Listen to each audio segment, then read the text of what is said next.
Bismillahirrahmanirrahim. Assalamualaikum warahmatullahi wabarakatuh.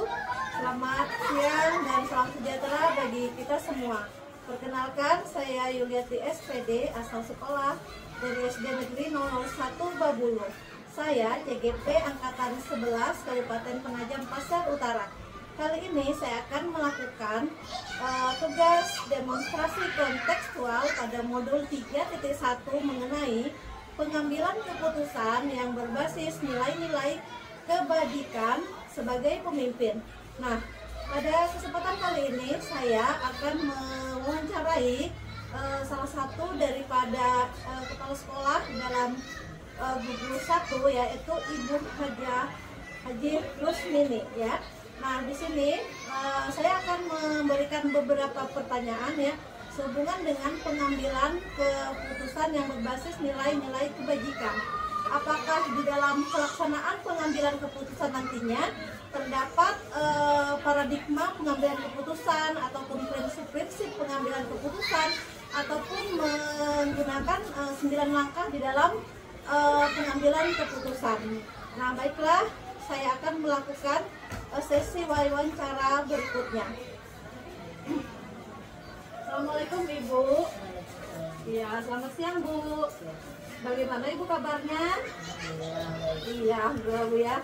Jadi terima kasih Ibu sudah meluangkan waktunya bagi saya untuk melakukan wawancara mengenai pengambilan keputusan yang berbasis nilai-nilai kebajikan sebagai seorang pemimpin.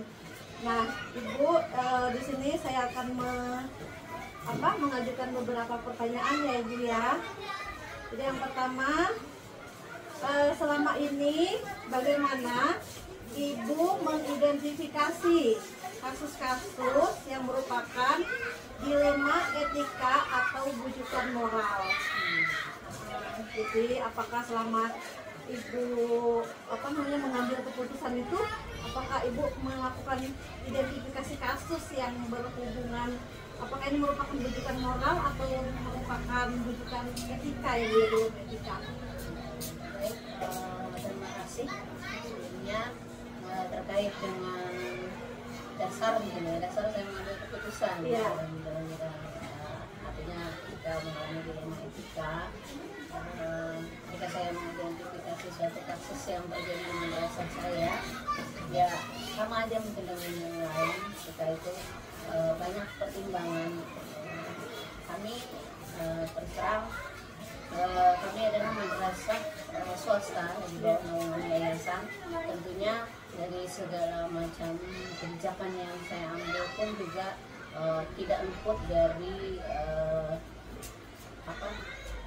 hasil koordinasi tentunya. Di sini saya sendiri tidak lupa untuk berkoordinasi dengan ketua yayasan khususnya gitu, terkait dengan permasalahannya terlebih dahulu, kemudian meminta saran dari beliau. Kemudian saya pun tidak menutup diri untuk meminta saran kepada dewan guru saya yang benar, apalagi itu terkait dengan misalnya memang kejadiannya berhubungan dengan guru dan lain sebagainya.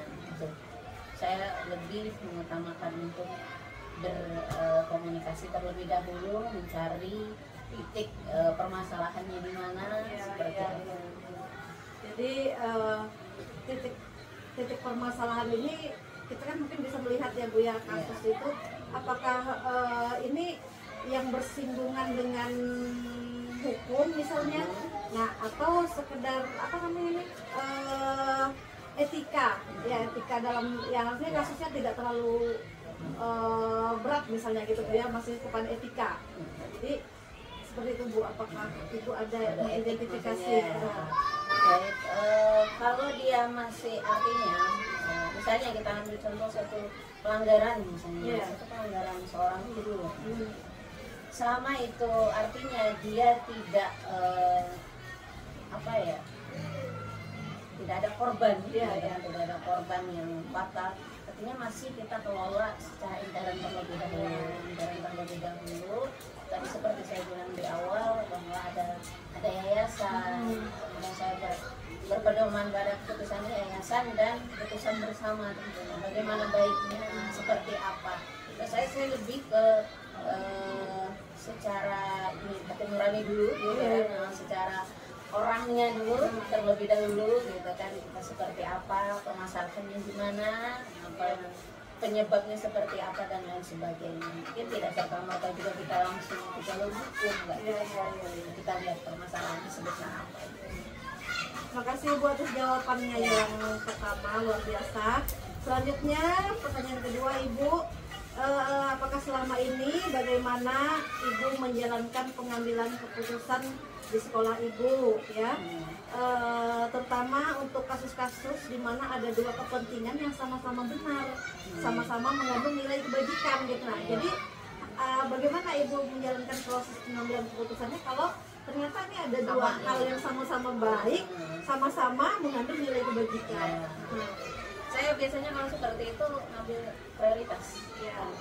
Yang mana prioritasnya lebih dibutuhkan terlebih dahulu, yang paling mendesak mana nih, seperti itu. Saya lebih suka nanti menjalankan kedua-duanya gitu, tapi saya jalankan yang prioritas dulu. Kalaupun misalnya nih harus salah satu saya ambil, tidak bisa dua-duanya misalnya gitu kan, harus salah satu yang tadi yang prioritas, dan itu artinya untuk kepentingan bersama. Biasa juga pendapatnya. Oke, kita lanjut ke yang ketiga, langkah-langkah atau prosedur seperti apa yang biasanya Ibu lakukan selama ini? Langkah, prosedur apa? Masih terkait dengan masih terkait pengambilan keputusan itu.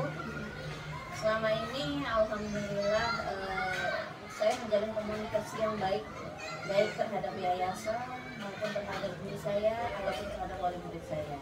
Segala sesuatu apapun itu keputusan saya tipenya mungkin orang bilang saya terlalu detail, karena juga dibilang terlalu detail. Saya terkadang hal-hal kecil pun yang musyawarahkan gitu. Saya karena menurut saya hal kecil pun kalau tidak kita tangani dengan benar akan menjadi suatu masalah yang besar gitu kan.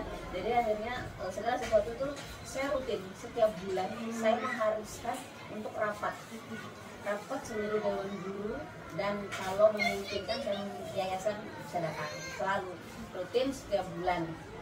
Nah, tapi berbeda jika ada terjadi sesuatu masalah atau apa, itu bisa dalam sebulan bisa ada rapat dadakan seperti itu.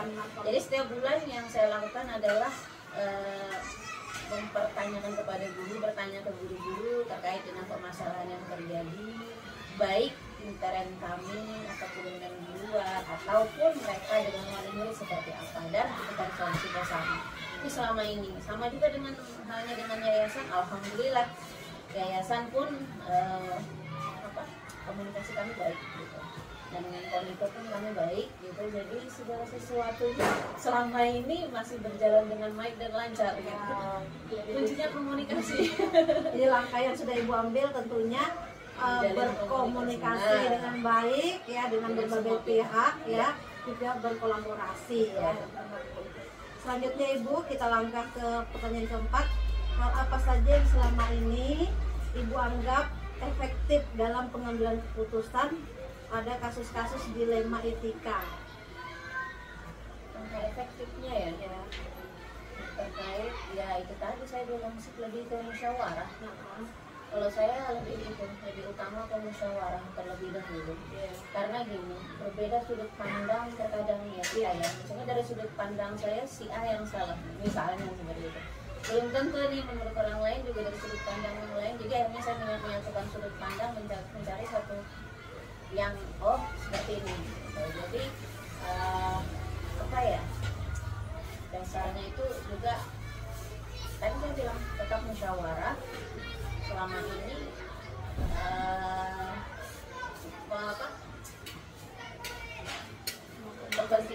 untuk kepentingan bersama lah intinya itu. Intinya tidak ada kepentingan pribadi di dalamnya. Musyawarah itu sama sekali keputusan yang kita ambil benar-benar berdasarkan untuk kemaslahatan bersama. Jadi memang segala sesuatu itu dalam kita mengambil keputusan memang akan lebih efektif jika kita melakukan musyawarah bersama ya. Selanjutnya kita melangkah ke pertanyaan kelima.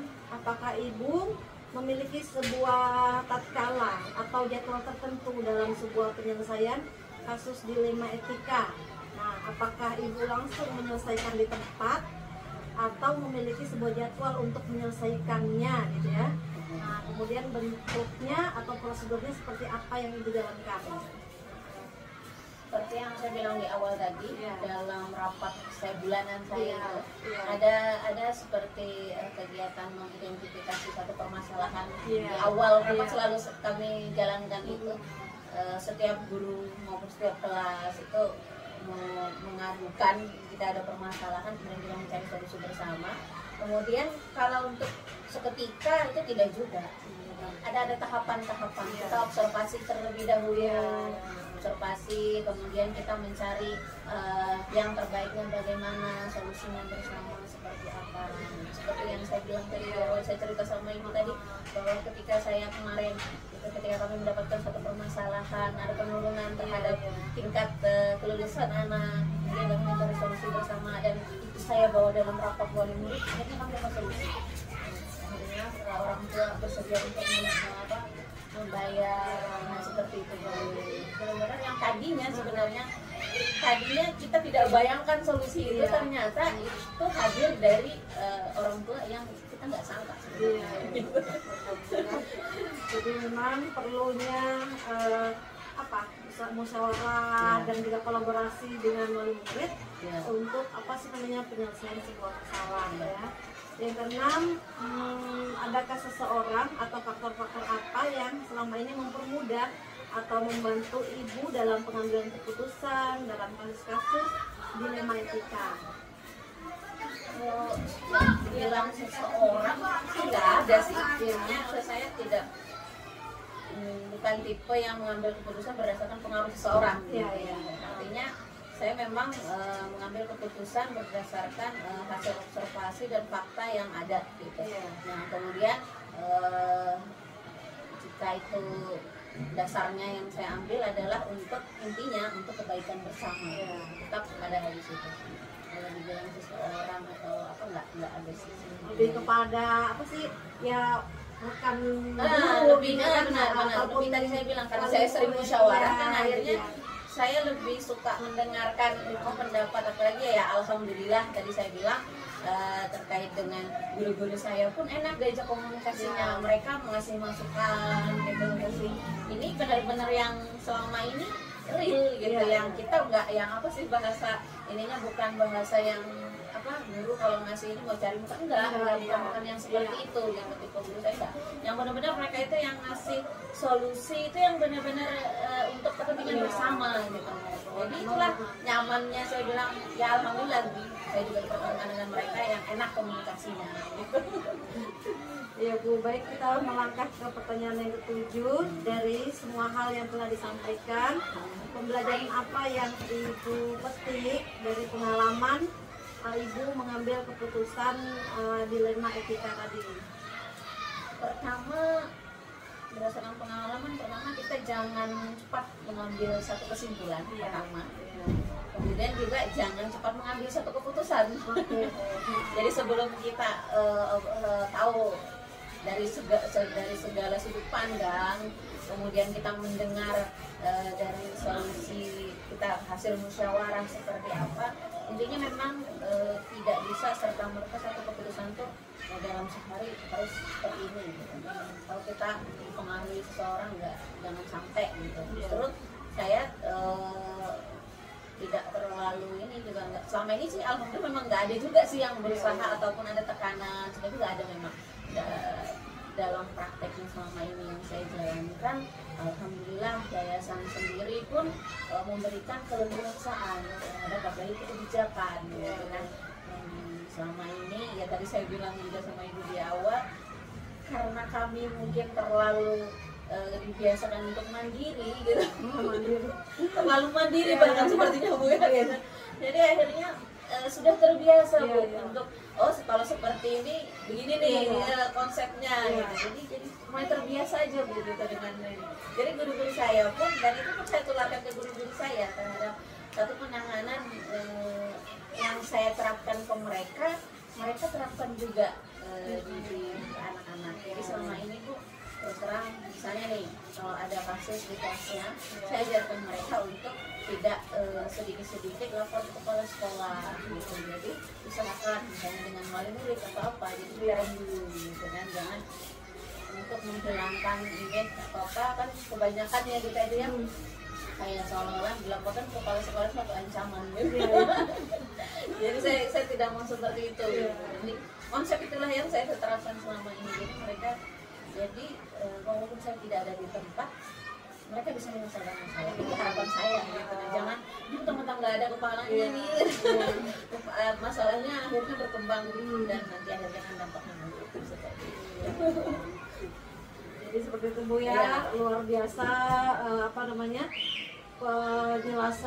penyelesaian masalah yang selama ini ada di sekolah Ibu.